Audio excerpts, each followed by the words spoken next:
You're listening to Discography Discussion, episode 279, Deicide, hosted by Dan Terry. Joe, I've been thinking about it, and I'm thinking Ghost is actually kind of brutal. No, it's not how you're thinking.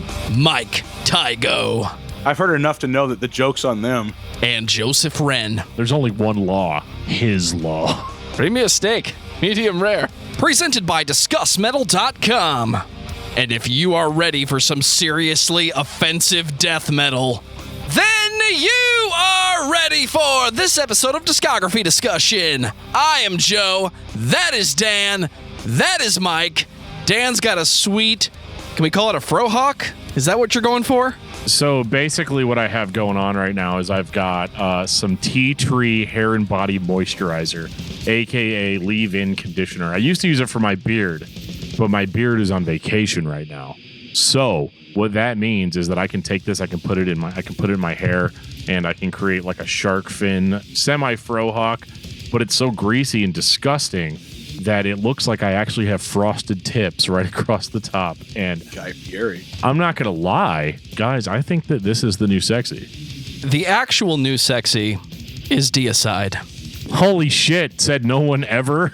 I have to I've been know, doing it wrong all these years. is this band actually satanic, or are they ironically Christian? I need to know the answer, Dan, right now. Do you remember a band we talked about? It was the second episode of the podcast. The band was called Mortification. And Mortification was an extreme Christian death metal band, which I know people are always like, what is the deal with these guys and talking about Christian bands on this podcast? You guys just wait for the Striper episode. But I will say that, you know, that other shoe had to drop eventually. We did Cradle of Filth. We're doing Deicide, and then we've got another band coming up that I'm not going to tell you about unless you're on Patreon. That is absolutely the cream of the crop as far as offensive death metal goes. But I got to say, man, from a musical perspective, I did not find this band to be offensive. And I was actually talking to Mike about this at work today when I was like, what's worse than a bad movie? A boring one. A movie that saps the emotion from the room, takes away all good intentions of having a manly movie night, drinking beers, and watching a shitty movie, laughing about it halfway through. Have you guys ever seen Serum? I know Dan has. It's like I can't that. say I have. That's a bad movie. It's I not watched even it enjoyable I for watched it being with bad.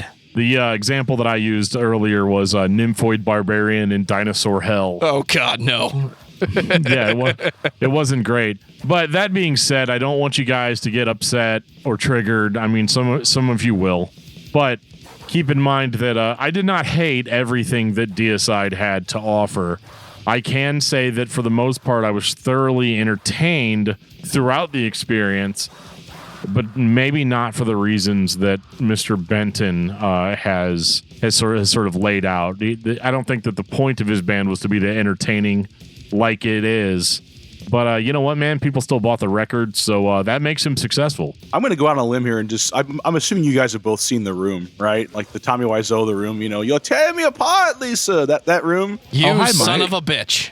So you know when you're watching that and like you're laughing at it because you're thinking like, oh, this is a wonderful like farce of a movie, but then you slowly have the horrible realization that like this man thought he was making a masterpiece. That's kind of what Deicide, like listening to them, is like. You know what I mean? It's that just dawning horror of like, wait a minute, like they're not joking, like they're really being serious. That's kind of like watching The Room, where you're like laugh at first, and you're like, oh yeah, this is, you know, because if it's like, you know, if it's satirical, it's like some next level Andy Kaufman shit. But then you slowly realize, oh my God, they're being serious. That's kind of, you know, what it is. Deicide is going to offend somebody. It is death metal. The vocals are incomprehensible sometimes. Other times, it's very clear what is being said.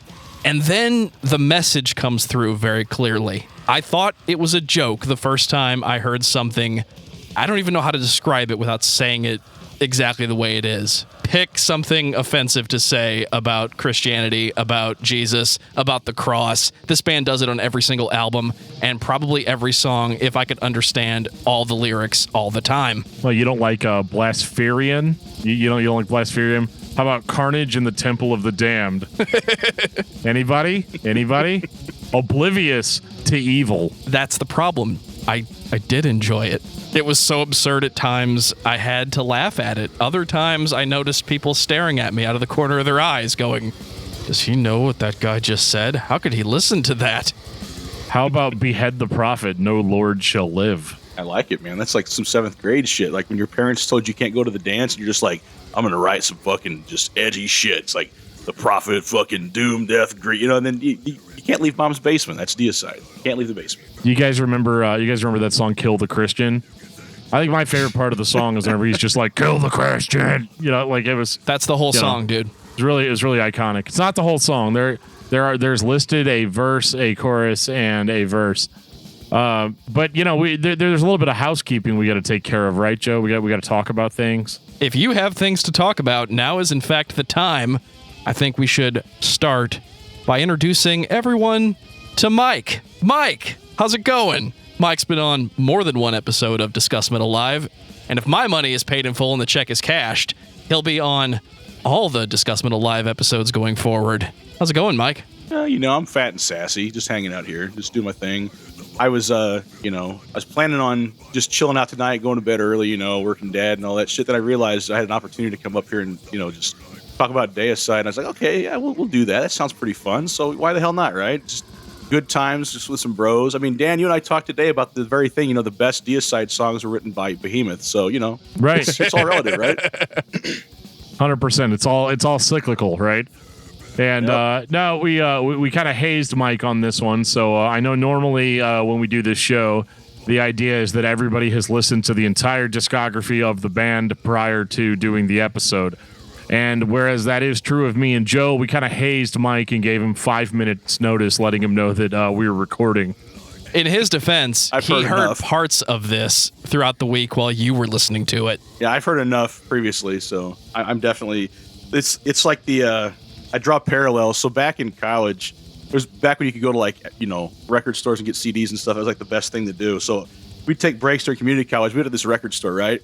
This huge, just like giant, sweaty neckbeard of a man comes bursting in the door, running up to the counter, like just out of breath, and like stares at this like just terrified 16-year-old girl behind the counter. He's like, "Do you guys have the new Vader album?" Like that guy, he listens to Deicide. Fuck yeah, but Vader. When are we going to do a Vader episode? That's a good point. Put it on the list. It is on the list. It's been on the list. Put it on the list sooner. Oh, shit. I make the schedule, Vader. don't I? It's my bad, guys. It's really, really, really my bad. Well, before Dan pulls the rug out from under us, I'm going to take this time to say thank you to everyone for listening to the podcast. Thank you for listening and for subscribing. If you are not a subscriber, then you can find everything Discography Discussion at discussmetal.com. We are on Spotify, Apple and Google Podcasts, TuneIn Radio, Podchaser. So if you have an Amazon Echo or a Google Home, you have no excuse. Ask it to play the latest episode of the Discography Discussion podcast, and it will. We're also on Facebook and on Twitter at Discuss Metal. Be sure to like, favorite, and subscribe. It really helps us out. It lets us know you're listening. And now Dan's going to tell us all about 5-star reviews and the Discord server. Take it away, Dan. We do enjoy our 5-star reviews here on Discography Discussion. You guys know what a podcast review is. I don't have to explain it to you. But if you do leave us one that you can write, we will read it right here on the show, hell or high water. And speaking of hell or high water, sometimes, you might be worried that it's hard to get a hold of a podcast host. What if I said some truly blasphemous shit on an episode and you want to talk about it, or you want to join in on it? We do have a Discord server, discord.discussmetal.com.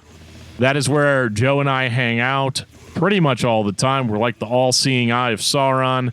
We know when you're there. We know when you sign up. We know when you leave. There will be cake. But trust me, it's a lot of fun. Bring your memes, bring your metal discussion, bring your band recommendations, and we all like to just hang out and have a good time in there. So definitely make sure you are joining us.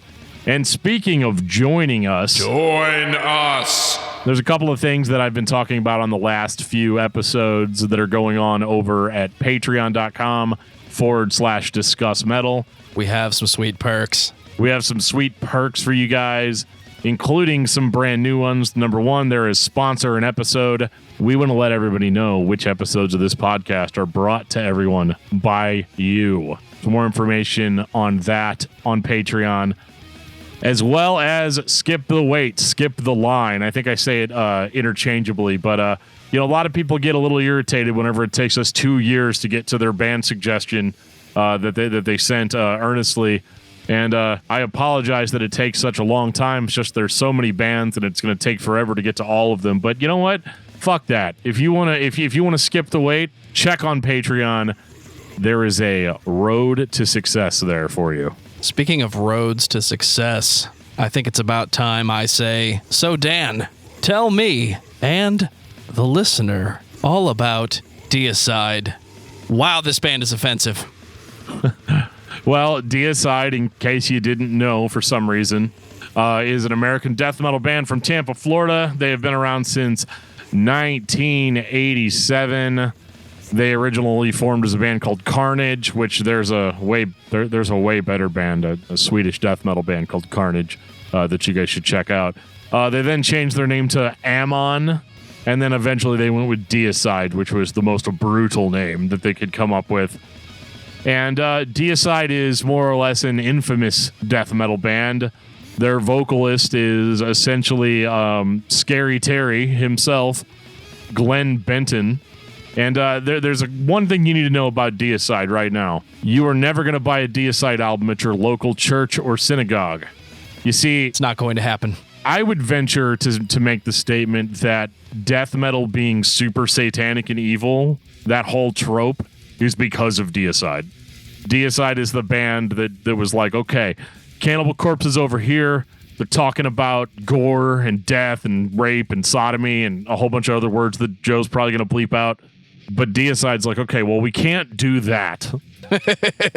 So we need to find something else. And I'm making a joke, people, so don't at me about, well, actually, if you look at when Deicide formed versus when Cannibal Corpse formed, I'm just making a joke, okay?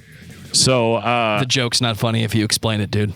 I didn't think the joke was funny before I even told it. But, I would not even necessarily call Deicide a satanic death metal band. I would call them a anti-Christian death metal band. And there is a difference. And I actually feel this way about Christian metal bands, too. There are some Christian metal bands that just want you to meet Jesus. Those are the good ones. There's all these other Christian unblack bands and undeath bands and all these other weird words that you try to let people know that you are not a follower of Jesus, but you are anti-Satan. It has to be horde all the time. But the irony is that a lot of these guys are actually probably only that way because they grew up listening to Deicide, right? So it's all kind of cyclical. Deicide was a lot of fun to listen to this week, and but not necessarily, I think, for the intended reason. But we will get into it. The music was mostly pretty good, pretty okay. We'll talk about each album individually. I guess that's what you guys want, right?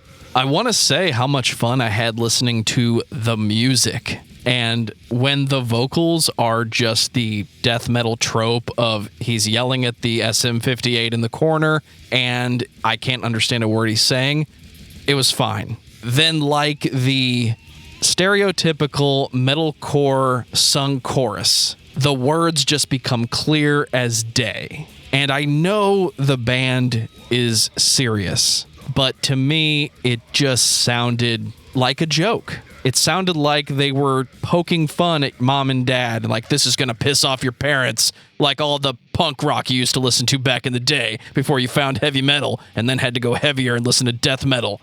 It sounded ironically, intentionally absurd. And maybe that's what makes it entertaining for everyone. I'm sure somebody is taking this dead serious, but I couldn't. This was like Ghost to me. Yes, he's singing about the devil. He's naming him. He's presenting the idea of Satan in a positive light.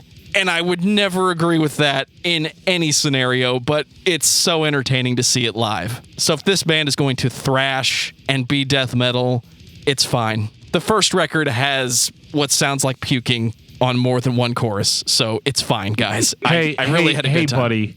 Hey, buddy, death metal bands don't write fucking choruses. There's no clean singing in this shit. This is fucking Deicide. The chorus is when the layered vocals go. So I can explain that. Are we doing this? Are we going into the first one? It's time. We got to do it. All right. 1990, Deicide. Deicide by Deicide. I think my favorite song on this record is, no, it's not the song Deicide. It's the song Dead by Dawn. That's everybody's favorite Deicide song. And Dead by Dawn's actually really interesting to me because it's actually about Evil Dead, which makes you think that this is going to be like a cool, not necessarily singular focused death metal band. But what you have with the debut album by Deicide is a band that wants to be the evilest thing you've ever heard. And that's not what's unique about it necessarily. What I think is interesting about it is how rough and raw the production quality is, considering the fact that this band, I mean, they recorded at Morrisound Studios, I'm assuming with Scott Burns, and it doesn't sound as clean as what you would normally get from that studio, from that engineer.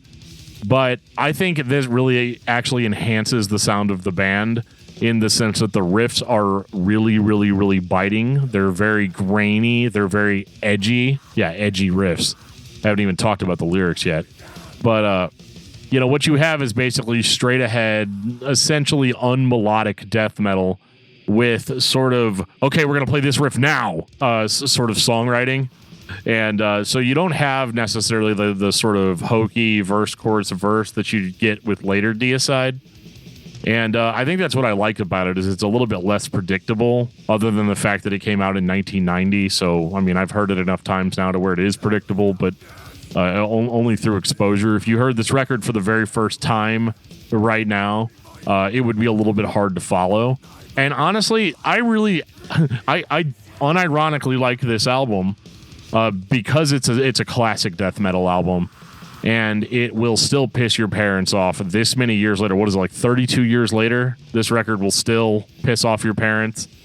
And I actually like Glenn Benton's sort of like shout yell. A lot of these guys in the early 90s and even in the late 80s in death metal we're still sort of making that transition from thrash vocals to the absolute like gutter puke vocals of like the modern day in brutal death metal. And at the time, this was about as brutal as you were going to get. And it was really envelope pushing. But the only issue that I really have with it is it says in the liner notes of the CD version of this album that no vocal effects were used on this album. Except for the mastering reverb. But that can't be true because there's tons of layered vocals of like Glenn Benton doing a voice or doing a sound with his mouth.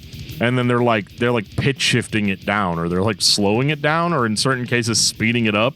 Well, Dan, we took the analog tape and we played it faster, and then Glenn recorded, and then we played it back, and it was slower because we recorded it at a different speed. That's not an effect. That's an engineering trick. Yeah, it's not the same thing. See what I did there?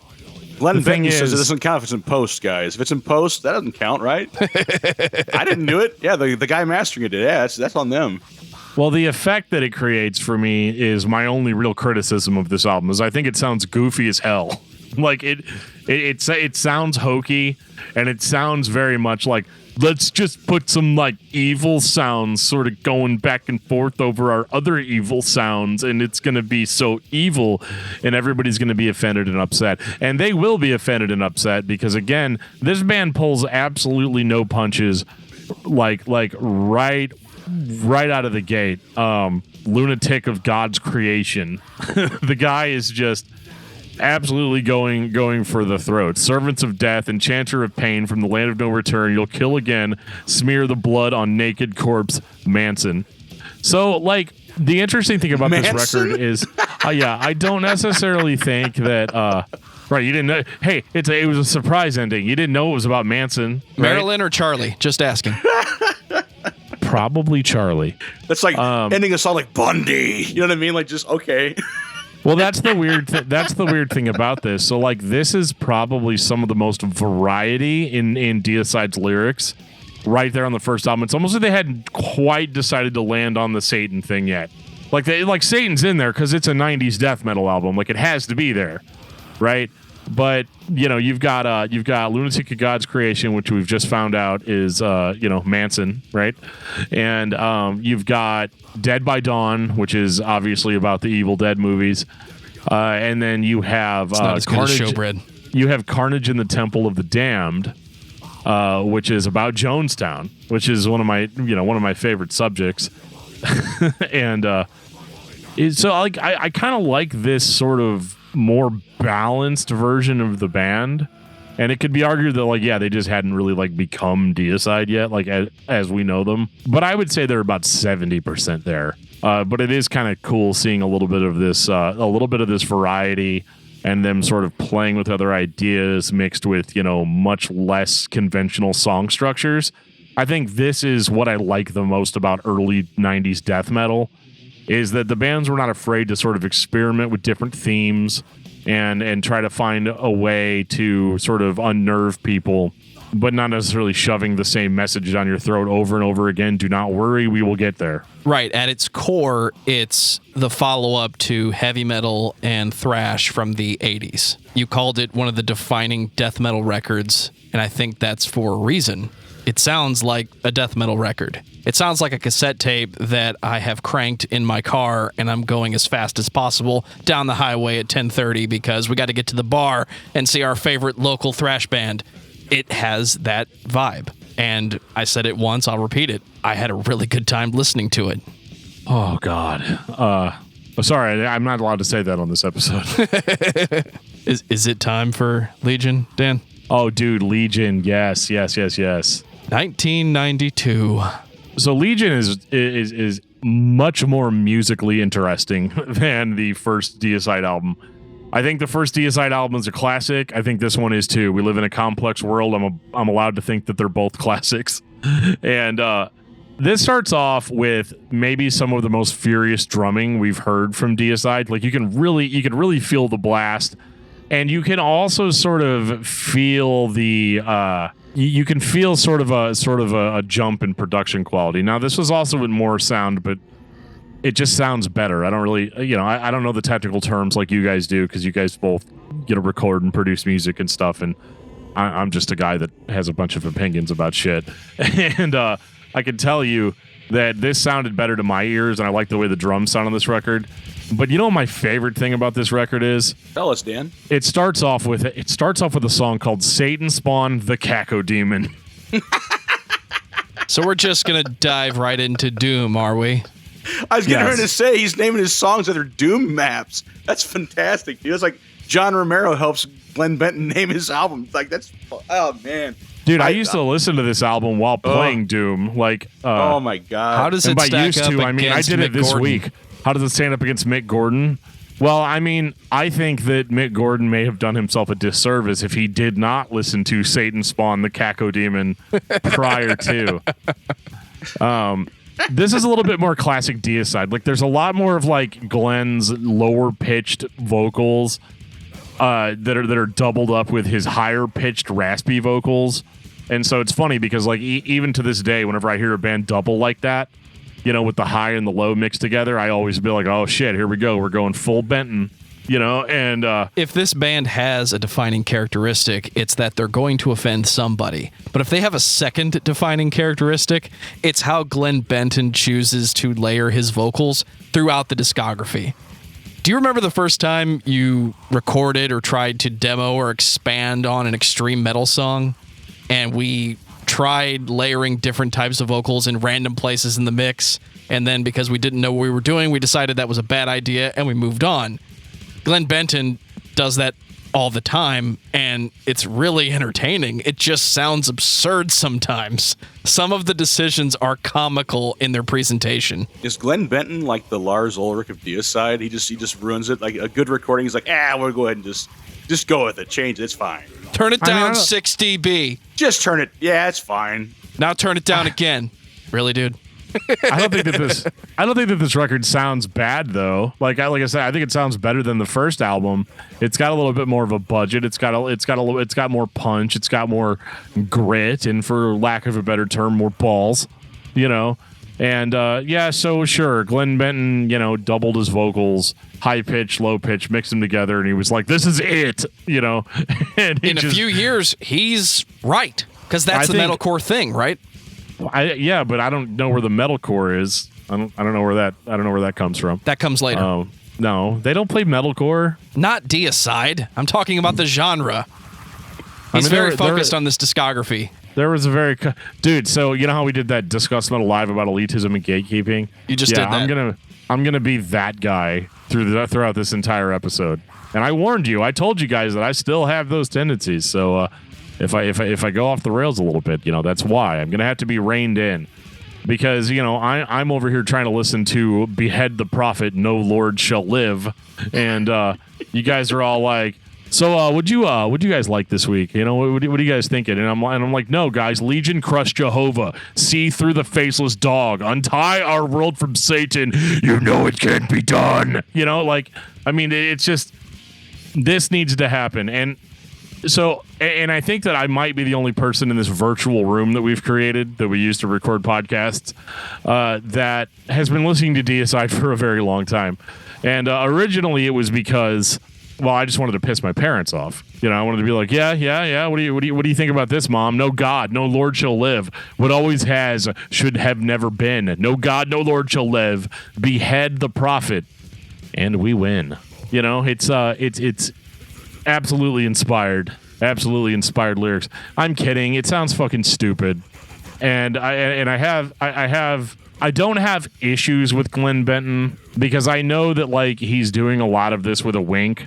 Whether he would have admitted it that year or not, Glenn Benton is not a guy that I think necessarily lives by his convictions as much as he is just trying to piss people off. It makes him happy. And we didn't have social media back in 1992, so there was no easy accessible way for the everyman to piss people off beyond belief. So you start a death metal band and you call it Deicide. You write songs called Trifixion. Get it, guys? Like trifiction, like fiction, like things that aren't true. Hang on a second. It's 1992. I need to log into my BBS and tell everybody how funny that joke is. Dude, in the name of Satan, I condemn this image of God. I am a key. Thank you for that soundbite. That's very deep. It's very, very, very deep. It's very Deicide. So, I think musically, I'm on par with this, and I haven't mentioned this yet. But one thing I love about Deicide is that their albums are typically a quick get in and get out, 29 to 35 minutes. See, Mike, this is what you missed out on this week. I never thought anybody could outdo Nile for ridiculous song titles. God damn, was I wrong? I would have lost money on that. Oh shit! What was that Nile song called? Joe's gonna cut it, but I mean, you talk about when papyrus contained the scroll to protect its possessor against the attacks of he who is in the water. That's the one. See, and that's why we brought Mike on, guys. He can just pull that from memory. I can't even remember what the band we're talking about is half the time, and I listen to all their stuff. Man, that's how you guys know that I'm just some schlubby overweight middle-aged guy because I got that Nile knowledge though. I can't fucking tie my shoes half the time, but I can tell you all about Nile. Oh boy! Welcome to discography discussion. Woo, yeah, here we go. A warm welcome. Anybody that hasn't gotten that vibe from this podcast isn't listening. But I can say that I think Deicide is still good here. I think they're still cool. I think they're still leaning into their image. And I'm using the word cool with big quotation marks, right? Because at the end of the day, this is still a band where the singer has an upside down crucifix burned into his forehead, right? So you take that with the entire salt shaker of salt. But as far as being offensive in your face death metal, I mean they definitely knocked it out, and I really really really wish that they had sort of kind of kept on with this sound. I mean, all of their records cosmetically sound the same, but I think these first two are really really special, and my mileage kind of starts to vary as we go forward. And now for an album that was certainly censored by the distributor. I'm thinking a John Lennon Yoko Ono. We put it in an orange sleeve to cover what was actually there. 1995, Once Upon the Cross. All right, so yeah, I'm not going to read lyrics for every single album, okay? But the opening lyrics to "When Satan Rules His World" literally opens with "Open the door, Jehovah, you whore." And we're off. Right? I mean, I hope you do read lyrics from every album because goddamn, I got the giggles, dude. Oh my god, dude, what's so funny about it is that like every time I would, because I was trying to pick which lyrics I was going to read on the show, right? Because sometimes we do that. We did it a little bit with Cannibal Corpse. We did it with some other bands, and but like these, it was like Glenn Benton is constantly trying to one up himself. So I was like, dude, as I go on, these are just going to get dumber, and then like they're just going to get funnier. And it's this the one, polar opposite of Scrolls of the Megaloth and Mortification. Steve Rowe is trying to up himself and get more and more serious about how much you should be getting to know Jesus right now. This guy's going the other way. Yeah, I mean, he's gone exactly. I mean, you guys are familiar with basic algebra, right? Where the idea of like you can go, you can stack 5 stones on top of each other, but with algebra, you find out that you can dig a hole in the ground and put 5 stones below, right? So like Glenn Benton's the bottom stone below the earth, and Steve Rowe's the top stone on top of the earth. And but they essentially serve the same purpose. They add the same amount of weight to all the stones that are underneath it. Sorry, that was way too elaborate for what I'm trying to say here. I think you're confusing algebra with gardening. Crossover win though, guys. Morticide. Let's see it. Come on, Steve Rowe. You got to call Glenn Benton up. Let's do it, baby. Morticide. We need to dude. We will. You guys should have like a debate, like those old like creationist versus evolutionist debates, and just have them both sit down at a microphone and just say like, no matter what either one of them says, they will offend somebody, and that is the best part of it, right? We don't know about the ones we don't know about. Tony, Steve Rowe, please do this. Glenn, do this. Like, you guys can make an album that represents the duality of man right there. Call it Morticide, dude. Like, there you go. It's a paradox. Please, guys. Copyright that shit. I'll record it now. for free. Yes, I'll record it for free.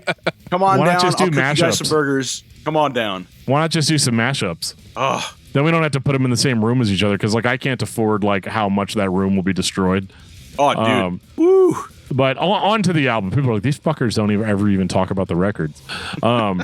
It's a death metal record by Deicide. I really enjoyed it. It's just as absurd as the last one. That sounds like I didn't put in the effort this week. Trust me, guys, I did. I listened to so much Deicide, including hitting the shuffle button today to revisit as many of the songs as possible from all the different albums. I really enjoyed the band overall.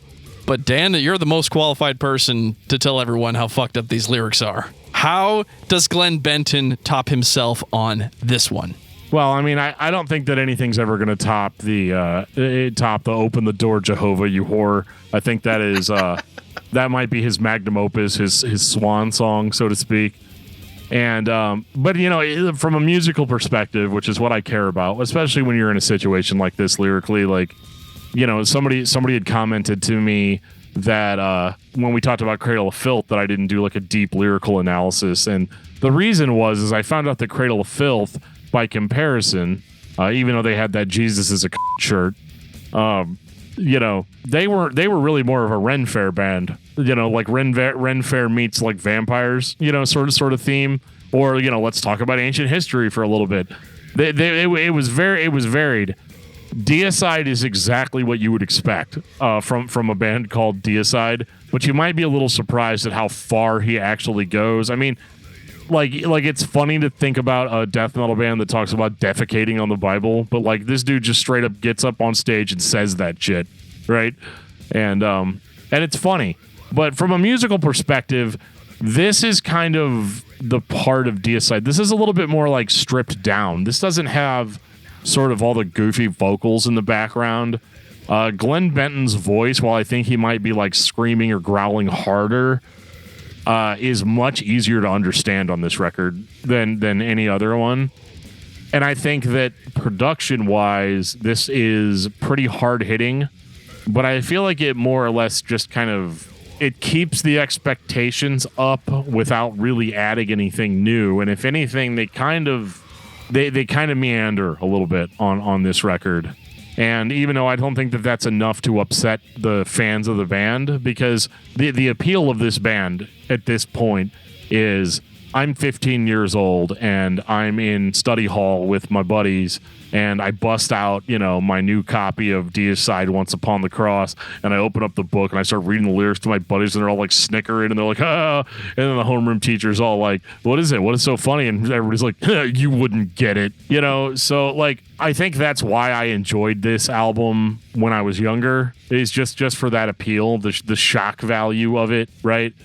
But I think musically, I don't necessarily know if this lives up to the first two. And it also, the weird thing about classic albums is that sometimes the classic albums aren't necessarily the best albums, but they're the ones that most people remember. Like either when the band was first being introduced as new, or this is whenever they started actually getting like advertising in magazines. And especially with a band like Deicide, the word of mouth has now sort of saturated everything, right? Because the band is so quote unquote evil and so extreme that people can't help but talk about it and be shocked about it and talk about it with their friends. But this is the most evil band that I ever, dude. Just that Slayer album you have, yeah, throw it away. That's basically Christian rock, right? Like, in 1995, when how heavy your band was in a pool of heavy metal and thrash bands, whether it's Megadeth, whether it's Metallica, whether it's Slayer, any of the big four. Yeah, I know I could have just said Anthrax, but it was funnier to me. This is the band that's heavy because the vocals are so drastically different. This guy does a deep Cannibal Corpse-esque growl all the time. He barks at the microphone. That's what made it heavy, when the vocals were how the band expressed their heaviness. It's music birthed out of pure hatred, which is pretty fucking death metal if you ask me.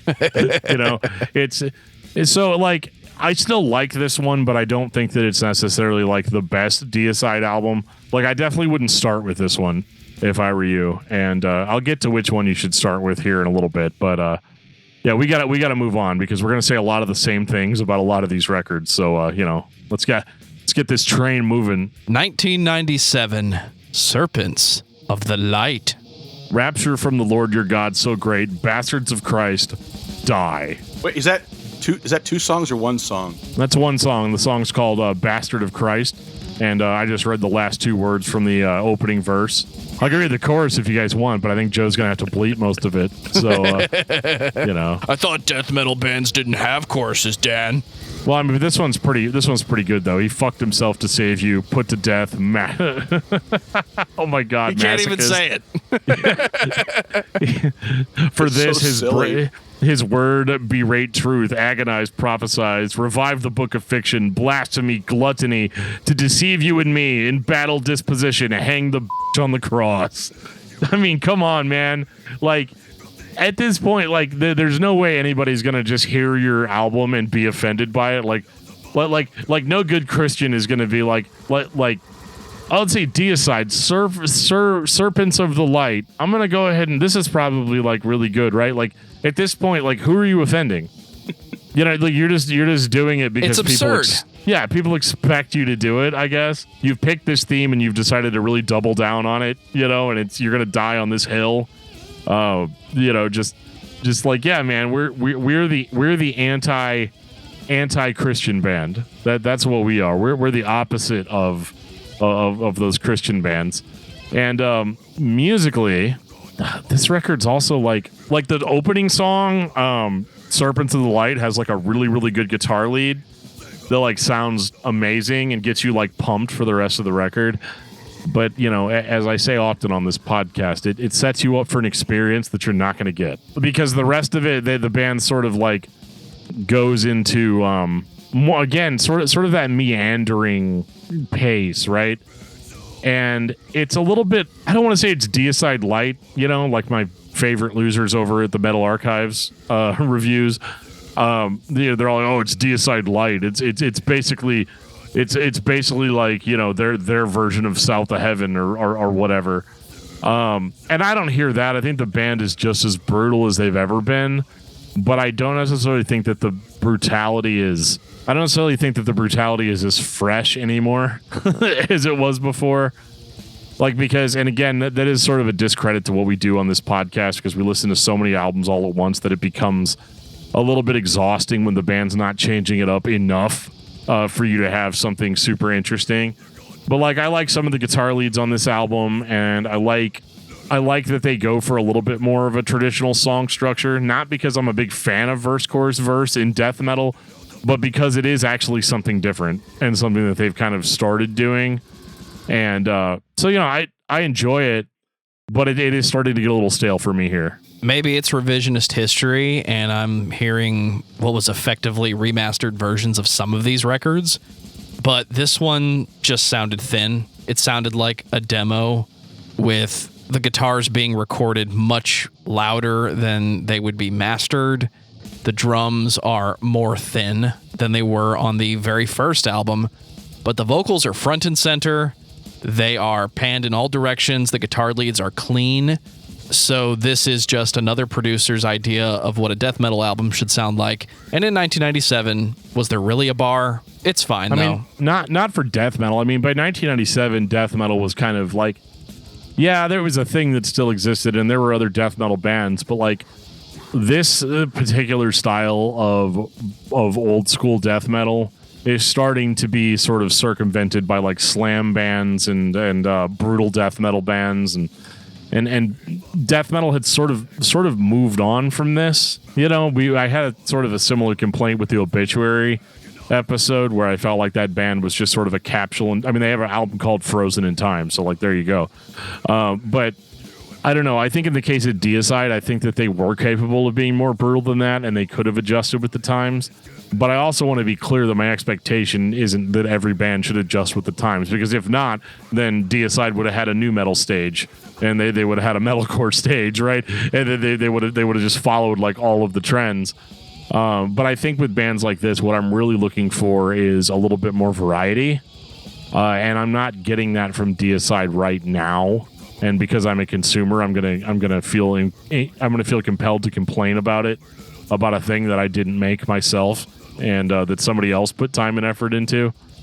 But I think, this one, I don't have really anything to say about it other than the fact that it's a Deicide album that exists, that you can go and listen to, and you can still get a chuckle out of reading the lyrics. So, Mike, at this point in your work week, you're on hour 3 of Dan listening to Deicide, not knowing that you're going to be on this episode.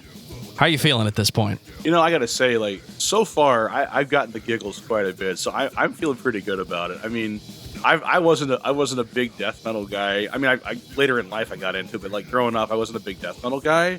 So then, like, finding out that like all the stuff that was causing all this controversy and all the just like people just up in arms or shit like that, if you just like read you can't help but laugh at this shit. It's just great. Like, why would you be offended? It's like it's so goofy. So far I've been just enjoying the hell out of it. I'm glad I'm here now because it's just been getting the giggles. You have to ask yourself if Tobias is serious about the songs he writes for Ghost. Yes, I know it's a production. I know he puts on multiple costumes, multiple iterations of a character that we all love to see. But are you serious? And even if he says he's serious, do you believe him? Maybe this is a downside of being a metal consumer at times, not just a creator. But when you're listening to this band, the absurdity speaks for itself. Maybe, is he serious? Because if he is, I can't receive it that way. So the answer to that question is sort of a shitty answer, but here it goes. Yes and no. Yes, I think that he does not like Christianity. I think that, somebody definitely rubbed him the wrong way. Take from that statement whatever you will. That was a Christian, or I don't know, man, like maybe a priest cut him off in traffic or something, but whatever it was. But here's what I actually think it was. Kind of what I said at the beginning of the episode. We got to find something that's going to be our thing. We have to find, and whereas a band like Ghost is very theatrical, and sort of like the joke with Ghost is that like, oh, it's this beautiful like music, and it's like sort of low key, and it's heavy metal in places, but it's got like all these like Blue Oyster Cult, type influences and stuff.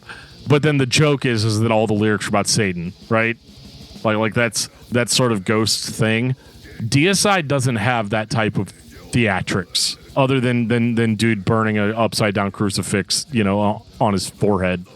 and he just gets up there and he says a whole bunch of offensive stuff. People buy tickets. They all show up. They love it. They buy the record whenever it comes out to read whatever crazy thing that he's going to say. And so I think at this point in their career, I think it's a little bit more insincere now than it was on the first Deicide album, right? Or even like Legion. But I think at this point, like now it's your job. Like his job is to wake up in the morning and, make sure his inverted crucifix looks good and, go out there on stage and be Glenn Benton and be Deicide. So I think that is sort of where I'm at as far as like how I feel as far as like the energy level and the songwriting and stuff, because there's a huge difference between doing something because you love doing it and it just being your job. And sometimes you might like your job, like sometimes it's fun, right? But it's still your job, and it gets to a point where you're like, yeah, this is really cool. I mean, I'd rather be at home doing something else, but this is how I make my money. But I think that sort of shines through on some of these sort of middle era Deicide albums where it's like, yep, it's my job. So, yep, okay, wrote some really, really, really fucked up lyrics. Okay, check. Okay, wrote some really angry, some really angry death metal riffs. Okay, check. Okay, all right, we're gonna blast on the drums. The drummer is really doing the most work here. I think out of everything, and I think the guitars are having a good time because every now and again you do get a little bit of really good lead guitar work. But the biggest question I always had about Deicide is like, why not more lead guitar work? Like, why does it have to just all be chunk all the time? Why not? And I'm not even necessarily saying, hey, you guys should be melodic, because that's like, that's the moment where you turn off the podcast. You're like, well, these guys don't like death metal, but like, I think a little bit of variety is really all I'm asking for. And I feel like the band is getting to the point where they're starting to phone in a little bit of a few of their ideas. And it's just a little bit here and there here because it's still basically good if you're looking for a good, brutal time on a record.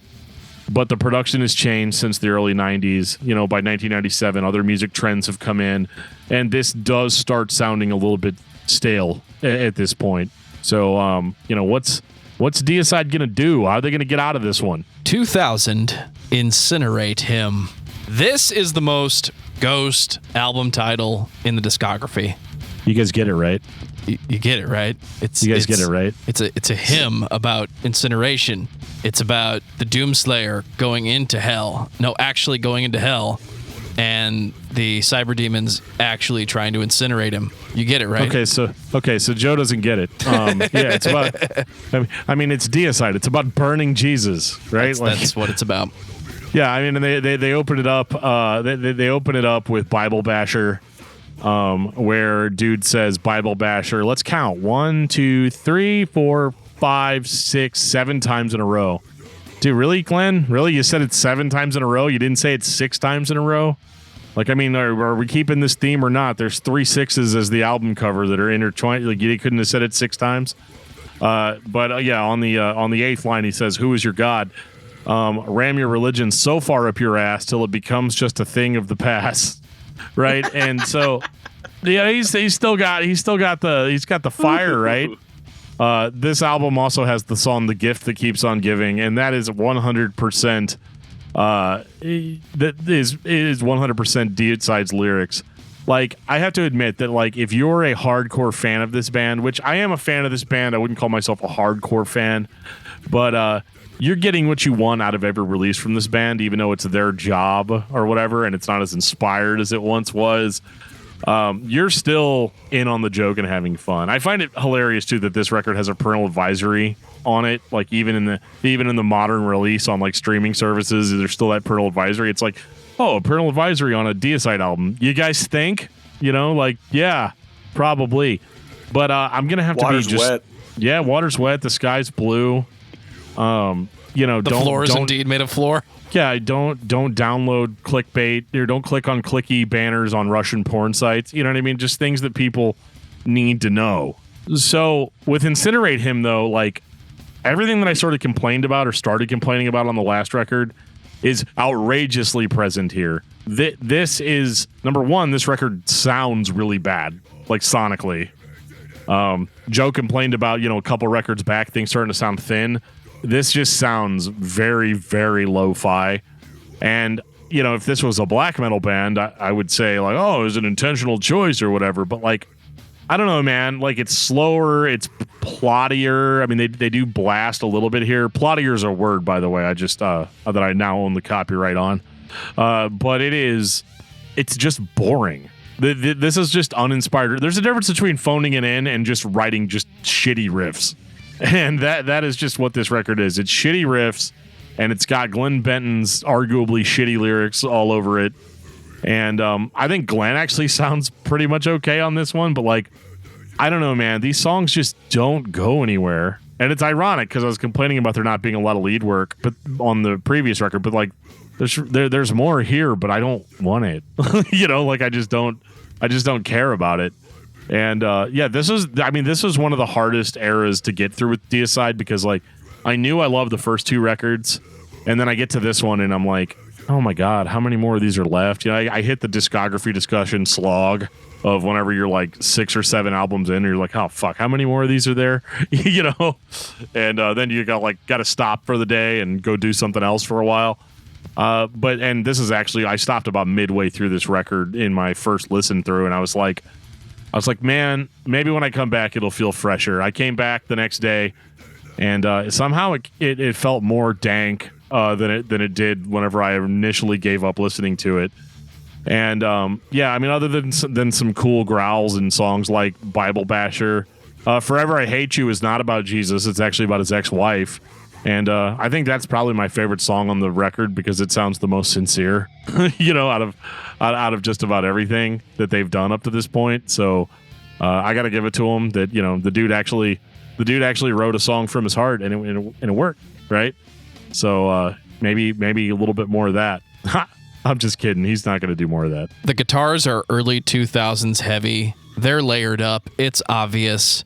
The drums, though, get moved to the back of the mix, which I know what they were thinking when they did that. They were thinking death metal from the early 90s and how the drums were not as thick and just kind of clanged in the background. But there's a difference between volume and your presence within the EQ of the song. And in the year 2000, we had not just mainstream bands, but heavy bands that sounded so much better than this band. To my ears, it sounds like the producer knew how to do that with the guitars, and that's it. I don't hate the album, but it's starting to sound samey. There are more leads, like you said, but it's Deicide. If you don't get the joke by now, you probably don't want to listen to Deicide anymore. I mean, I didn't, but that's the personal hell that I've put myself through with doing this show. Is you gotta keep going. The only way through hell is to keep going, right? You asked for it. 2001, In Torment in Hell. Oh my God, this one's even worse. I love that album title. I'm sorry, that's great. Yeah, I mean, yeah. In It's Torment, like that scene from Little Nicky. You were the guy pretending to be the horny bird. Well, now you get to see what a real one is. In hell. Now hold on, guys, for a second. I gotta go shove a pineapple up Hitler's ass. But like, yeah, I mean, you've got my favorite track title on this record is "Christ Don't Care." This is sort of God don't care which path you fucking follow. Come with me and I will show you this. Drink the blood and swear your love for Satan. Drag his bloody knife across your wrist. That just makes me want to like dye my hair fucking pink and get it straightened and just wear black t-shirts. That's kind of what I do anyway, isn't it? But you know what? It's fine. This record sounds like absolute ass. Like however it was produced, it does not sound good at all. And again, it was...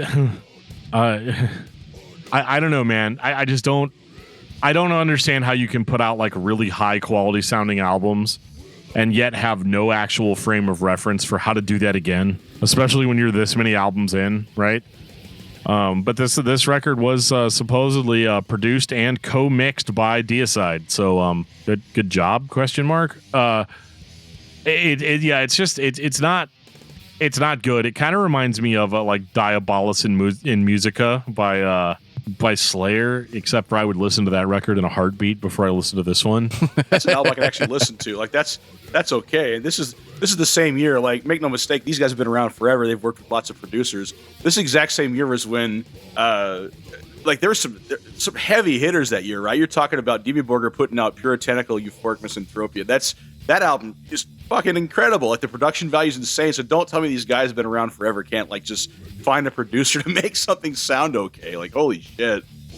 It has to be an intentional choice. It can't be something that they spent money and time on. Yeah, he Lars Ulrich it, dude. I told you that's what it is. He's like, yeah, that sounds great. That take, yeah, that sounds fantastic. Just print it. Next song.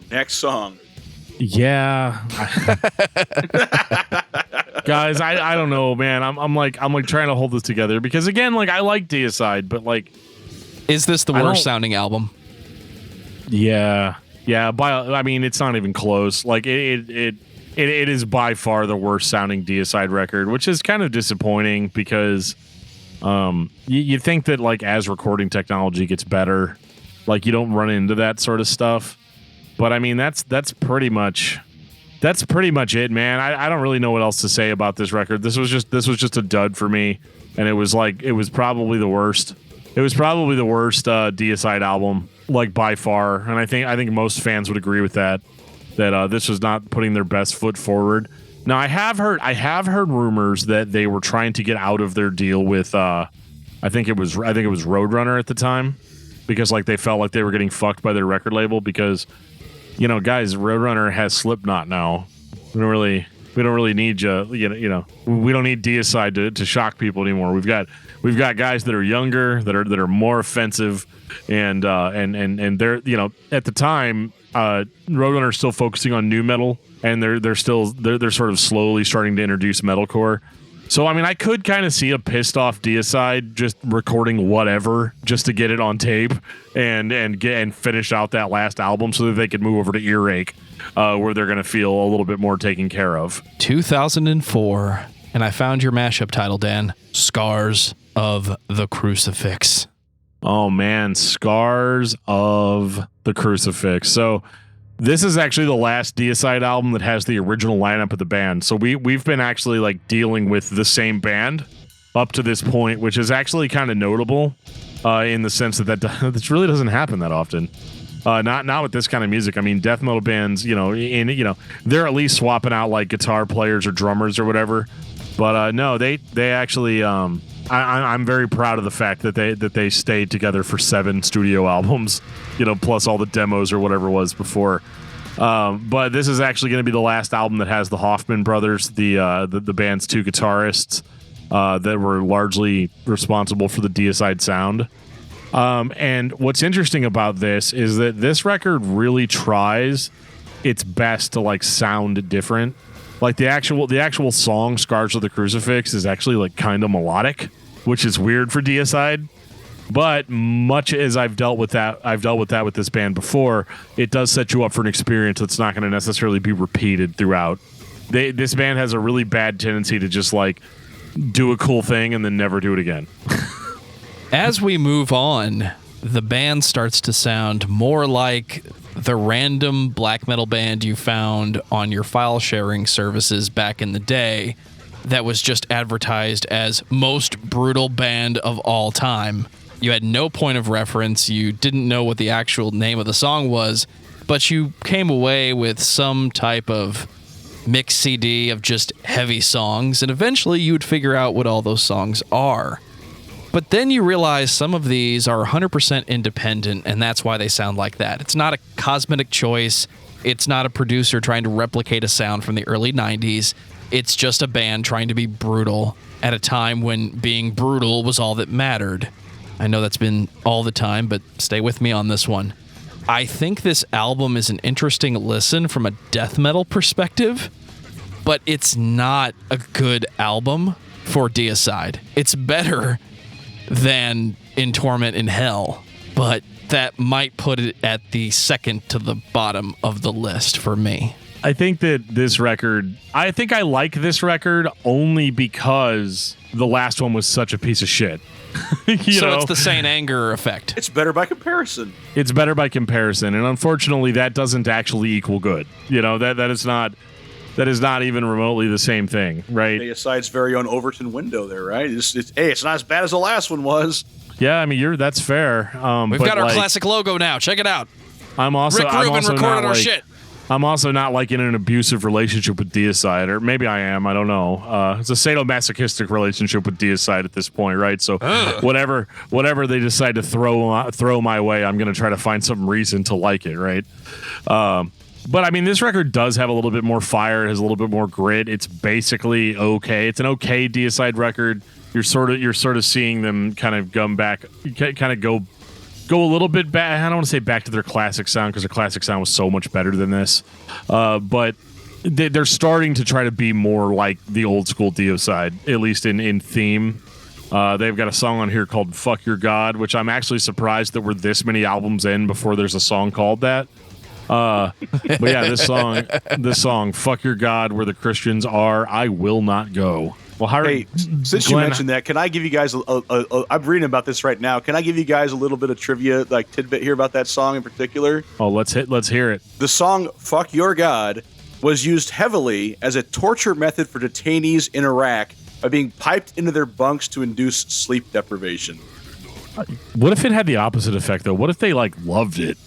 Maybe they did. They're like, fuck yeah! Like, what have we wrought on this world, right? They're just like, fuck yeah! They're all Deicide fans. There you go. Yeah, and they're like, where the Christians are, I will not go. I agree, man. Hey, hell yeah! I mean, yeah, that's interesting that they would use that. I would have thought for sure that they would have just played like Breaking Benjamin songs on loop.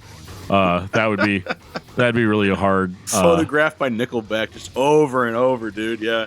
Incoming tweet from Breaking Benjamin for Life at 420. Can't believe you would say that about the best band in the world. Those guys work so hard, man. You're so cold, guys. You're so cold. They work harder than you, man. It does blow my mind sometimes how somebody will be listening to an episode on Cannibal Corpse and will make fun of a mainstream band, and it just turns out that that's their favorite band. But then I'm like, why are you listening to the Cannibal Corpse episode? It's funny. But like I said earlier, we live in a complex world. You can like both. That's totally okay and acceptable. But yeah, this record's good by comparison, I guess is really, I think, what we've collectively arrived at on this one. It's not it's hardly the worst Deicide album, but it's second or third worst, right? The Stench of Redemption, 2006. I'm going to take this literally and say this was redemption for the band. Yes, there's new blood, but it's starting to sound modern from a mix perspective, from a tone perspective, from a production perspective. The decisions that the band made are modern. In 2006, it took them 6 years to make those decisions, but the band is beyond listenable again. Yeah, this is where Deicide stops being a old school death metal band and more or less updates with the times. This is actually pretty ferocious, and I'm actually surprised by it after hearing the last one. And again, I know there's new places, but this is where these guys start getting 8 out of 10s and 9 out of 10s, in their releases. And I mean, it makes sense. You've got Ralph Santola on guitar, and then they also brought in Jack Owen, who was in Cannibal Corpse. And you've definitely got some good stuff going on here. Musically, this is more interesting. There's actually a little bit more of a melodic tinge to some of the songs. Not melodic feel good, but just more melodic, sort of creepy, but variety. Somebody call a doctor. Yeah, I'm not listening to 4 albums in a row of just boring riffs that go nowhere and do nothing. And but I gotta give Glenn some credit here. He named the album "The Stench of Redemption," which is one of the funniest things I've ever heard. Ironically, though, he has a song called "Death to Jesus" is the title of the second track, which is really weird because I thought they tried that already. I thought that was the point. I mean, I thought that was the point, that right? It's killed to save us, death to Jesus. And it's kind of I don't know, man. You could actually read, if he didn't throw in words like "fuck the Christ," in the middle of there or whatever, you might be all is this a Christian metal band? It's just you use that much religious imagery, right? But yeah, I just think that it's so on the nose at this point of Death to Jesus, and then you got a song called Homage for Satan. And so like lyrically and song title wise, it sounds like somebody's like making a parody of Deicide, but the music's actually really, really good and like really, really listenable. And I'm surprised by that. I'm always surprised when, you know, you're in like 2006 and all of a sudden like the band that you thought was like starting to fizzle out, that you're going to have a bad time, drops this like brutal, modern sounding, clean production, like listenable record. I was like really, really blown away by that. And yeah, I don't know if they're going to be able to, you know, keep it up, but we'll see how it goes. All right, Mike. So we're on hour 5 now. How do you feel when listening to Deicide? You know, and again, I don't have the death metal chops that Dan has or other guys like that. I mean, I can definitely appreciate it, but Fucking I mean, right, you don't. Okay. Hey, I'll be honest, dude. Like for real. So I came into stuff like around the tech death era and all that. Just you know, of course I did. I'm a pretentious guitar player. So Oh, I love tech death. Give me that 300 beat per minute like multi-sweep picking harmony, right? But it's not. Here's the thing. It's not to me. And again, I'm more of a prog metal guy, but it's not unlistenable. I mean, I would listen to it. I wouldn't be like, oh yeah, fuck this shit. Like, but you know, it's just not my favorite thing in the world. And then I think my experience is always hampered by the fact that like they're being serious about this. You know what I mean? It's kind of just like, oh, that's unfortunate. You know what I mean? It's like You're not sure if they're serious because the message is so absurd. The music is catching up with the absurdity, and now it's just a heavy band who has some very offensive lyrics who continues to bark at the microphone. How could you not enjoy this? The answer is I mean, take it too seriously.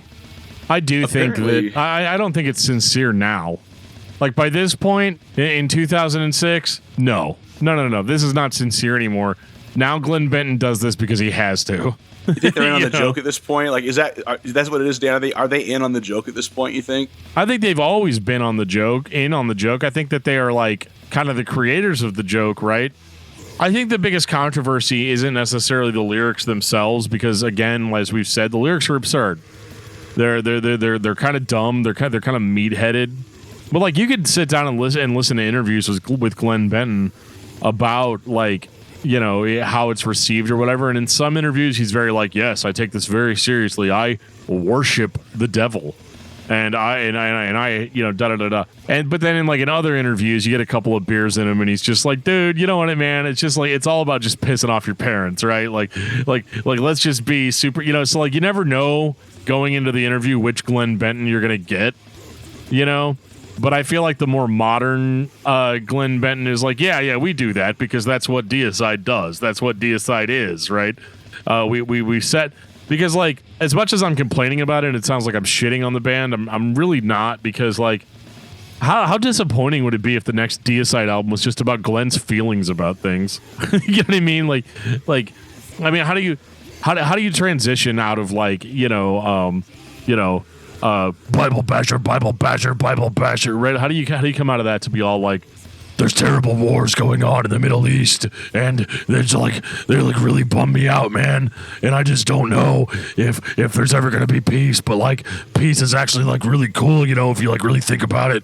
You know, like his writing style, I don't think that Glenn Benton could pull off a serious changeover at any point. Like just based on how he reads. And maybe I'm discrediting the guy. He's probably like, well, what Dan Terry on Discography Discussion doesn't know is that I'm actually about to complete a novel that's going to bring peace to the world, right? But if that novel exists, I feel like it'll be all like, it'll be called like, ew, who invited Jesus? You know, like, and so the absurd message is something that like, I don't really focus on anymore, and I'm basically only here for the riffs. Like, it might as well be an instrumental band, but like Glenn's voice is one of the instruments. But again, they are on an upward swing here, and so I'm very excited to see what else this band has in store. 2008, till death do us part. So this record I bought this record in 2008, right before I moved out of my parents' house, and even at that age, like obviously my parents like weren't like monitoring my music, but like you have a classic painting of a woman that is a nude woman making I would say she's kissing death, but it sounds more like death is just like really into her, but she doesn't seem very into him, right? And so it's really kind of an awkward painting, and I think that's actually what I love the most about it. But it's actually from a painting called Woman and Death by Hans Baldung. I probably said that wrong, but I think he's dead, so again, don't at me. But yeah, this is actually this one is not as interesting musically to me as the last one, but is still very much on par. I think that if you start thinking about Deicide as like if you start thinking about the new lineup, with Jack and Ralph on guitar, this is almost kind of like their sophomore slump, but I still actually really like it because it does sort of maintain that, like, here is a nicely produced, listenable Deicide album. You can read the lyrics or you don't have to read the lyrics. It's totally up to you at this point, but I do feel like his lyrics are a little bit more complex on this one, but that might just be in my imagination because I'm always looking for progression. So, and I think sometimes by this point in the discography, I'm finding it, whether it's there or not. Are they trying to be atmospheric on this album? Yeah, a little bit. Yeah. It doesn't have the sophomore slump as much as they're playing with the tempo. And I think death metal fans generally want the band to play fast, unless you're going to change to the progressive side of the genre and actually develop the song into something interesting musically. Most death metal fans, old school death metal fans, are just there for the heavy. They want to spin their hair and destroy the pit. And if you can growl or scream about some very offensive topics, you're a shoo-in for headliner of the show. My point is, this record starts off with the intensity, but the guitars take their time, and we don't get the vocals right off the bat. If it wasn't a classic death metal band, I would say this band has some Between the Buried and Me influences, when progressive metal was starting to change the expectation of what was heavy and interesting. I wouldn't say that it would be as complex as something like Between the Buried and Me, but I do think that by this point, the expectation for what a metal band was, and I think this is more or less what you were saying, Joe, is that the expectation for what a death metal band is capable of has changed, and the expectation is a little bit more grandiose, because I think technicality is implied when talking about death metal or talking about extreme metal. And Deicide wasn't a band that was ever really known for their complexity. I mean, I think some of the songs on Legion were a little bit more complex, at least more complex in comparison to the first album. But yeah, so I mean, I hear a little bit more fire and a little bit more vigor and a little bit more just like overall attention to detail in the songwriting. But I wouldn't necessarily say that the band is going out on a limb to be like more progressive. I think they just are like, we're a classic band now, and people think of us as a classic act, and so we need to be able to up the ante to show people that we're still the masters, and all these new bands can learn from us. I mean, it's objectively not true, but I could see, sort of them putting their best foot forward to sort of try to still stay a classic band that is beloved by all. And I know not everybody's into Deicide, but they are one of the more popular death metal bands out there. And I think most of that is for the controversy, but I think they would like to believe that it's more because of their complexity and their songwriting. But we all know that's not really the case, and is not really required, but it is nice. It is nice to hear Deicide putting a little bit more thought into their riff ideas and their solos and their tempos and things like that. I'll take that any day. A band that's trying is always much more enjoyable to me than a band that's just putting out a record because it's that time again. Shall we move on to the most offensive title in the discography?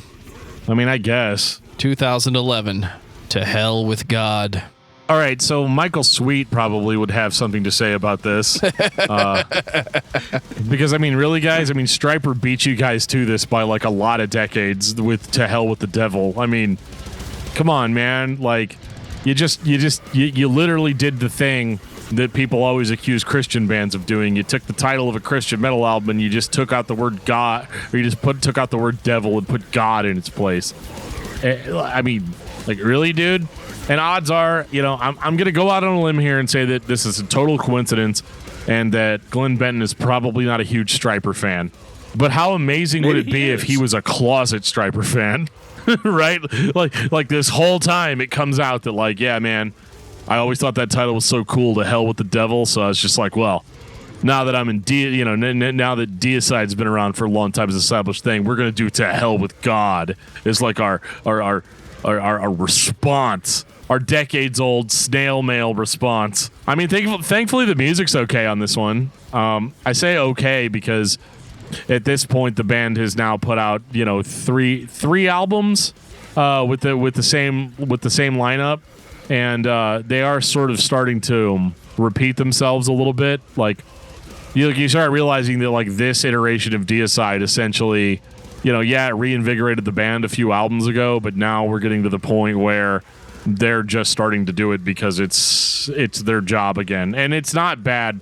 I think overall these albums are more listenable. To Hell with God is a much more listenable album, but they are starting to sort of approach that, like, traditional song structure, that verse, chorus, verse, and the actual chorus for To Hell with God. And I don't think I've ever said this before, but it's like, it's really kind of catchy, but like in a bad way, like catchy in like an annoying way.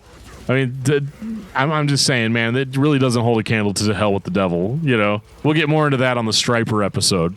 Oh, please. The modern iteration of this band, this is the best album, in my opinion. It has enough of a classic vibe, with the drums being very clicky and very intentional, almost triggered, almost fake. Maybe they are, maybe they aren't. I had too much fun listening to the band to care. But the balance is there. And even if you're going to do a classic death metal thing, you need balance in the mix. The guitars need to be heavy where they belong. The vocals don't need to be the center of attention when they are so incomprehensible at times. I think what you said earlier is true. The band just became a rhythmic instrumental band, and his voice is one of the instruments. Yeah, 100%. Because, I mean, it's death metal, right? So there's not, like, a lot of emotion in the delivery, you know? I mean, I'm sure some people are like, what are you talking about? Death metal vocals are very emotional. But I mean, like hit you in the feels emotional. Like, I realize that hate is an emotion, right? You know? But I don't even think that his voice sounds hateful at this point. Like, there does come a point where, like, your vocal delivery is less how you feel and more your style, right? And so I definitely get that vibe here quite a bit. But, I mean, as far as, I get what you're saying, Joe, that, like, this record still sounds good, which I know for you, who death metal is not your, like, primary source of, like, I'm going to go listen to some music today. There's just the death metal that I sort of force you to listen to. So some things never change. But, so I get what you're saying is you're like, yeah, but this one sounds good. It's produced well. And the band is very rhythmically interesting. But I have to disagree with you, though, whenever you say that this record is the best modern Deicide record, because, I mean, in my opinion, it does not hold a candle to The Stench of Redemption. And I think, it's possible that we're doing another comparison thing where that record just sounds so fresh in comparison to Scars of the Crucifix. But, man, I'll tell you, like, To Hell with God is fine. It just has a stupid title, and it bothers me, like, quite a bit. Like, I'm gonna be that petty about it. Again, it's such a ridiculously dumb title, because, like, when Stryper does the To Hell with the Devil, that's cool, because it's like, oh, we're a Christian band, but we're also edgy because, like, we say hell and we talk about hell, but, like, there's a meaning behind it. Like there's this whole thing. Equally as entertaining. With Deicide, you call your record To Hell with God. It's just so absolutely stock, stupid Deicide that it doesn't have the cleverness or the nuance that Stryper has with To Hell with the Devil. But all right, I'll stop talking about Stryper. We'll save that. But yeah, I mean, I think To Hell with God is just musically it's fine, but I'm interested to see kind of what the band has in store going forward. 2013, In the Minds of Evil. All right, well, here's the thing: we got a new guitarist on this record. Jack Owen is still in the band, but now on this record we're joined by Kevin Curran. That's the best pronunciation I can give it. I'm sorry. I apologize. But yeah, this one is sort of a throwback to the old school Legion sound of Deicide. Or to be more articulate about it, it feels like Legion more so than it is as good of a record as Legion, right? They don't mention a Caco Demon anywhere in this album. So oh damn, that automatically makes it not as good as Legion. But yeah, I mean, I think I know what Joe's gonna say. What are you talking about, man? This thing sounds awesome, sonically, and it does. It absolutely is up to the same production quality that you would expect from Deicide in this sort of current but still sort of changing iteration of this band. We are finally past the point where Deicide albums sound stale and bad. They sound fast, intense, immediate. They can sound a little bit monotonous at times, but sonically it sounds really good, and it's kind of cool hearing this really crisp production with them doing sort of the old school death metal thing again. So yeah, I didn't really have a problem with this record. I have to admit, as a podcast host, I was definitely still starting to hit that exhaustion point. This is the part of the day where I took my headphones off and I walked over to Mike's area of work, and I was like, "Yeah, I'm sorry, I just had to take a break." I just can't. I can't keep going with this. I listen to so much death metal. It weighed heavy on me, man. I can't do it anymore. I got to listen to something else. Yeah, dude. I gotta. So I listened to some rap music for a little while and sort of cleared my head. But I did eventually return to it. Driving home from work, and I liked it. This was my second time through at this point, and. No, I think this record's good. I have reached a point where I don't think it's different enough from the previous records to really say a lot about it, but I do think that they're still sort of continuing. It's still their job. They made a record. They made some money, and then they're just going to kind of slink back into their den of evil and compose the next evil satanic masterpiece. Sonically, it absolutely sounds like the last album. I dare say this is the same recording session. Even though they have a different guitarist, they clearly have a modern formula now. It's more heavy metal to my ears than it is death metal. Yes, we have clicky drums blasting most of the time, but the guitarist clearly has the gallop figured out, and we're peppering in leads in a way that plays to the heavy metal tendencies more than death metal, but this is the part of the conversation where death metal and thrash and heavy metal have many of the same tricks. It's just what order they decide to use those tricks in and in what quantity that ends up defining your genre. This is absolutely a death metal band, but this album, they went a little heavy metal. I don't see that's a bad thing. I think what you're hearing too is just sort of I think the reason why you think it sounds more heavy metal is more because they are doing a throwback sound, and that throwback is, sort of the origins of the band. These guys, they're playing death metal, but growing up, they're listening to stuff like Venom, and Bathory, and which I know more people like to associate with black metal, although Venom just sounds like thrash that sounds like shit to me, but oh God, that's another email coming, I'm sure. I like Venom, okay? Actually, I do like Venom, all right? It's fine. I still have my cred points, right? Guys. But, obviously those bands are more associated with black metal, but I kind of like that this sort of going back to the older sound where you've still got the brutality of modern death metal, but sort of that fun, free and loose. We're gonna play a thrash riff now, or we're gonna just play something to put our original influences on display. We want to get back to that place. We want to get back to that headspace that we were in when we recorded albums like Deicide and Legion. And so, like, I appreciate that about it. But at the same time, it does kind of just make me want to go back and listen to those albums. I mean, not this week. It's hour 7, Mike. You were listening to some hip-hop, maybe some other heavy music. For clarity, I was listening to hip-hop. Dan has walked away from his station because he just can't take so much death metal. How you holding up? Why you gotta say it like that?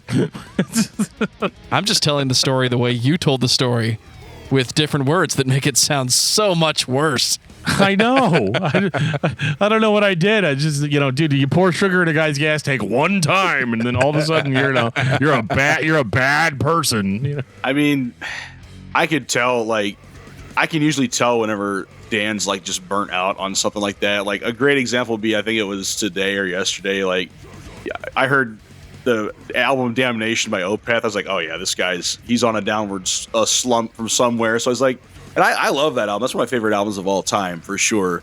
But, I hear that. I know that's what he's doing. He's taking a break because I'd be the same way. I mean, there are some bands that I absolutely love that I could not marathon their discography and maintain my sanity like that. So having a break, sure. You know what I mean? That's perfectly fine. And I think it's one of those things too. It's just like, that's why you don't master the music you produce, because you're too close to it. Sometimes you got to back off for a little bit and kind of get something else going to come back in with a fresh take, right? So, yeah, more power to him. Yeah, I mean, it can be a little bit exhausting, especially when it's a band that you like, but sometimes it's like eating too much ice cream too, like, because I mean, I generally, and I know we sometimes have a reputation for like shitting on albums, but the reality is that, like, I do like this stuff, and I will listen to it. I'll pull up a record. I'll pull up a record like In the Minds of Evil and just listen to it, unironically on a different day when it's like not my job, which I think is which is sort of how I feel about Deicide sort of at this point, that like, I got to give him credit for sticking with it, and that it is obviously a different experience waiting several years between releases versus like what we're doing and just sort of shotgunning through them, really, really quickly. That's not the way that these albums are meant to be enjoyed. But I also think that is a credit to the band, because one thing that metalheads love is consistency, right? Like with Unpleasable Metal Fan, it's ladies and gentlemen, Unpleasable Metal Fan. So yeah, man, like, absolutely keep doing the thing that I like. I listen to your band and I pay your bills, and I do it because you do the thing that I want you to do. Oh, you're not doing the thing that I want you to do? Well, no. You need to stay in your lane, okay? You need to do the thing that I want you to do. And this is not about you expressing yourself creatively. This is about what I want. Why can't you be more like Deicide and just stick with a consistent sound throughout? Hey guys, I'm like 20 albums in now, and like, honestly, what else you guys got? All your records sound the same. Like, what the hell? I don't understand. I like why can't you guys do something a little bit different? Okay, I don't get it. 2018 Overtures of Blasphemy. Dude, this one's kind of cool. If we ever wanted to summarize what Deicide is, it's this record. All the classic tropes, all the modern production, the vocals as you know them, as you love them, are present. They're just treated a little differently. So congratulations, guys. We made it to the end of the discography. Yes, I enjoyed this record. Yes, it sonically sounds better. Yes, it is absolutely Deicide just being a fucking death metal band. And that's what this week was all about. It was about listening to an absurd death metal band and having a good time. How'd this one work out for you, Dan? I actually really, really like this one. Part of that has to do with so I'm not like stoked that Jack Owen wasn't on this record, right? Because I think that I'm just going to be honest with you guys. I think that that's like the last. Yikes, guys! This is like the last like good band that he was in. Because wow, the latest. Dude, seriously, like the latest record that he played guitar on that I'm aware of or that I've heard. I can't speak for what the guy's doing every single day of the week, but I know he recorded guitars on 6 Feet Under's Nightmares of the Decomposed, and we haven't really gone into how I feel about that record. Maybe one day we will, but it's bad. But I don't think that's why Jack Owen, left Deicide in 2016. But yeah, so Jack's out, right? And instead they bring in Mark English of Monstrosity, right? And that Monstrosity is another band that I like. It's a band that definitely doesn't get enough credit and enough coverage. Maybe we'll have to talk about some monstrosity here at some point. But I think this record fucking slaps. Like, I'm not gonna lie, like it's fast paced. It is in your face. It is angry, and there's a lot of like really good lead guitar work on this record, and the band's like adding a little bit of like a slightly melodic approach. I say slightly because it's still Deicide, right? There's a certain level of brutality that you have to maintain throughout, but honestly, this is one of the most listenable Deicide records that I've ever heard. It's just complex enough to keep my attention. It's heavy enough to make me feel like I'm invincible when I'm listening to it. And as long as I don't pay attention to the lyrics, I'm pretty much good to go. We did it, guys. We got through Deicide. I know I enjoyed it this week. Mike, I promise this ends your hazing. Next time we'll give you the entire week to prepare for the episode, but I know you spent some time with this band in pieces, and you've heard the band before. So based on all the insanity of the week and the random injections of Deicide into your brain, I get to ask you for the first, and definitely not the last time, final thoughts on Deicide. Mike. It's tough, man. So again, I'm not so much the classic death metal guy. They're super important to the genre. I mean, they were one of the defining acts of the genre, and they definitely have earned their spot in history. I mean, they're not shitty musicians or anything like that. It's not my cup of tea, but it's also like I'm just like barely not old enough to have been, really appreciative of what they were bringing the first time around. I feel like if I'd grown up with them, I probably would have dug them more. But I feel at this point, I'm kind of indifferent to them. It's fine. I'm not gonna like turn off a Deicide song if it comes on the radio, but I'm indifferent. I'm just young enough to have missed that, but it went straight to like tech death stuff, right? So it's like not my cup of tea, but hey, it's there, and they are obviously a powerhouse of that genre. So good on them. Keep going, guys. Keep writing your goofy ass pseudo Nile titles for your songs, and I'll keep chuckling as we review more of these things. It's been fantastic to kind of go down this rabbit hole. Dan, what about you? I mean, it's Deicide, man. There's nothing that I can say about them that's correct, but I don't think I'm wrong either. On some of this stuff. I've always enjoyed Deicide in a very like piss off your parents sort of way.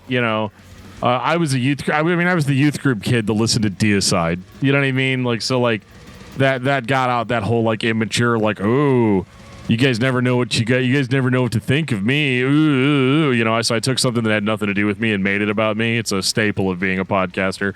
And, I enjoy these records, and I've listened to all of them, well, most of them prior to even doing this episode.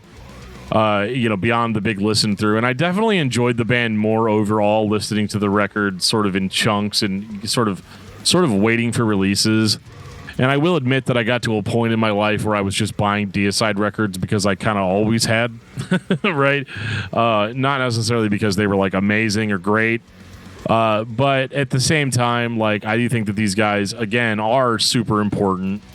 And I think that they earned a lot of respect, even if it was through controversy only. I think that the lyrics are stupid. I think that the song titles are stupid, but there's something to be said about being able to have a stupid fun time. You know what I mean? Like, it's fun. If your favorite holiday is Halloween and you want to have Halloween every day, listen to Cradle of Filth. But you can also listen to Deicide, not Deicide. You definitely want to listen to Deicide. If you enjoy just living a little bit more on the dumb, evil side of life. And really quick trivia piece. I'm really bad at reading a lot of the time. And then when I was younger, it was even worse than it is now. And I used to totally think that this band was just called Deicide. I used to just call them Deicide. I'd be like, oh yeah, dude, I got this new Deicide record. And like nobody corrected me because my friends are assholes, Joe. And, you know, they never corrected me or said anything. They just let me say it wrong pretty much my entire life until one day I was like, oh yeah, Deicide. That makes way more sense. Like I get it. So, you know, for all you guys that are like, yeah, he doesn't know what he's talking about, just keep in mind that I'm a guy that called this band Deicide for the better part of 12 years. Well, here's my decision about this band. I really enjoyed listening to Deicide. You're going to have a good time if you like listening to death metal and you have enough sense of humor to put the message aside. I'm not convinced that this band is serious, but they are going to offend somebody. If that's you, you're not going to listen to Deicide, and that's okay. There's plenty of heavy bands out there. There's plenty of death metal bands to listen to and enjoy. But if you want a stupid good time that has no business being as entertaining as it is, I want you to listen to Deicide because you're going to enjoy the experience. You're going to enjoy how consistent and heavy it is. And maybe in 2022, this is the death metal band it's acceptable to open your favorite streaming service and hit shuffle. Listen to Deicide. Dan, what's your album of the week? This one was hard to pick, but I'm going to have to go with Piece of Time by Atheist. Atheist is one of my favorite bands, so I think you guys should go listen to that record. Like right now. Don't listen to these guys' album of the week. Just mine. Just go listen to it. Mike, what about you? I don't know, man. I've been going pretty hard on a lot of stuff lately, and you guys know I'm going to be with my prog bullshit. So I got really into this band from Italy called DGM, and so they put an album out called The Passage, and I've been going hard on that. That has got some sick riffs, just every 80s metal cliche you can possibly think of, and it's modern. It's not even the 80s. It just kicks ass. It's good songwriting, and it's just a fun time. So definitely my album of the week. I went back to Wolfgang Van Halen and the greatest album of last year, Mammoth WVH. The greatest album of last year was The Crimson Corridor by Zao. It's okay to be wrong sometimes. I know. I'm sure you know all about it. Yeah, last year, not this year.